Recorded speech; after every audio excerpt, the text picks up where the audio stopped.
Hello, good morning guys. Ayun, kagising ko lang ngayon 7:30, na late ako ng gising, sobrang pagod kagabi.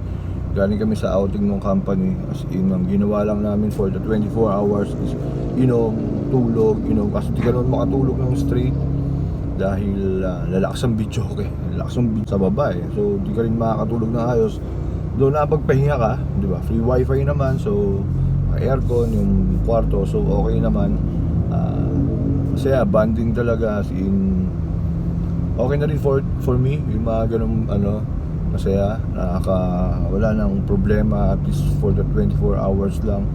Pero yun nga, pagdaos ng saya, ito na, mahirap na. Let's move on that celebration or happenings na nangyari kahapon na yun, past na yun. So kailangan natin tumutok ngayon dahil may trabaho na naman tayo.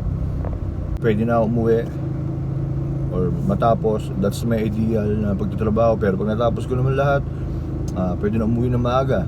Pero yung oras ko na hanggang 10, 11, okay, wag tayo madiswayan kung sobrang haba ng oras natin sa pagtatrabaho. Diyan tayo nabubuhay. So yun lang, binigyan ko lang ng allowance yung yung oras ko ngayon, na in case hindi ko matapos lahat hanggang 11, pwede ako magtrabaho. So yun yung pinaka-target ko today. Specify ko na lang mamaya kung ano yung mga dapat kong gawin. Pero sa ngayong umaga, meron na, nasa isip ko lang, hindi ko pa lang siya lang isusulat. After nun, siguro pag nagkaroon ako ng mga medyo bakanting oras, nitong umaga, sulat ko yung mga plano ko at saka yung mga listahan ko for the day. So yun lang guys, let's move on kung ano nangyari kahapon. Maganda, positive or negative, para sa akin okay yung kahapon, pero move on pa rin. Nandito na tayo sa present ngayon, so yung pagtatrabaho.